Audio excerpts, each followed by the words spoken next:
Ancient Greek culture elevated the exposed male body as a symbol of heroism and athletic perfection. But for women in this society, visibility carried a completely different weight. For them, public exposure was a calculated, legally sanctioned weapon. The philosopher Aristotle documented this reality in his writings on law and governance. He recorded the customs of city-states like Lepreum around 400 BCE, giving us a window into how the state policed female behavior. To understand these laws in practice, consider a representative, historically grounded woman of this era. We'll call her Kallisto. As the wife of a land-owning soldier, Kallisto lived her entire life within the gynecium. The gynecium was the designated women's quarters of a Greek house, a private sanctuary where weaving, child-rearing, and household management took place far from the male-dominated streets. A respectable woman's modesty was her absolute social currency. To be seen by the general public meant she had lost her dignity, her protection, and her status as a legitimate citizen. This intense privacy stemmed from the concept of the oikos. The oikos was the household, functioning as the primary economic, social, and political building block of the entire city-state. Every oikos was ruled by a kyrios. The kyrios was the designated male guardian, usually a husband or father, who held absolute legal authority over the household's property, its dependents, and the reproductive capacity of its women.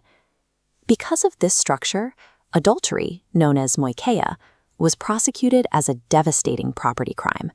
An illicit affair introduced the threat of illegitimate children, directly endangering the bloodline, the inheritance of land, and the stability of the city-state itself. During a local religious festival, Kallisto began a secret affair with a young shepherd named Lycus. Their meetings remained hidden until Kallisto's husband unexpectedly returned home early from a military drill and caught them together. Confronted with a crime against the very foundation of Greek society, the husband now held the legal right to enact absolute, state-sanctioned revenge. In that moment of discovery, the law gave Kallisto's husband explicit permission to kill the intruding male on the spot without facing murder charges. Instead, he opted for a highly ritualized public penalty. Lycus was bound, and his pubic hair was burned off with hot ashes in front of witnesses before being paraded through the streets. This specific physical torture was designed to artificially feminize the adulterer.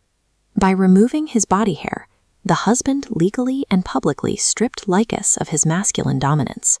Following this humiliation, Lycus was hit with crippling financial fines and immediately exiled from Lepreum.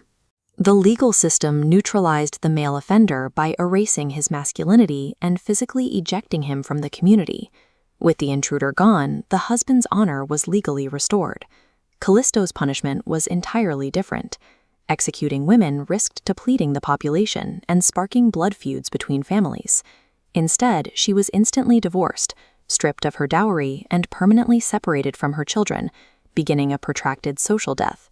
She was brought to the agora, the bustling central marketplace of the city. Guards bound her to a raised post near the main fountain, leaving her exposed to the elements and the crowds for 11 consecutive days. She was not fully naked. Instead, the state forced her to wear a diaphanous or nearly transparent tunic made of thin linen. A sign hung around her neck identifying her as a betrayer of the oikos. This sheer garment carried a highly specific visual code in the ancient world. It deliberately mimicked the attire of a hetaira, a courtesan, and visually linked her to the enslaved women displayed semi-nude on market auction blocks.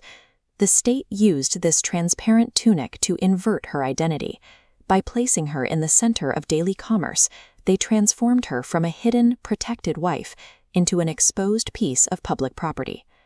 When the 11 days ended, Kallisto was permanently ostracized. She was legally barred from entering temples or attending the public religious festivals that formed the core of a Greek woman's social existence, forcing her to survive as a beggar on the city's outskirts. Lepreum's use of exposure was a standard application of ancient law. This method of using public visibility to enforce compliance appeared systematically throughout antiquity. Ancient Indian legal texts, like the Dharma Sutras, mandated that adulterous women be shaved bald, stripped, and paraded through town on a donkey. In the Near East, biblical prophecies used the threat of public stripping as a direct metaphor for divine punishment. These rituals maintained demographic stability by keeping women alive, while successfully enforcing moral order through the sheer terror of public degradation. By turning a woman's body into a calculated public spectacle, these societies established exactly where authority lay. They used the transparent tunic to prove that a woman's body ultimately belonged to the household, the law, and the state.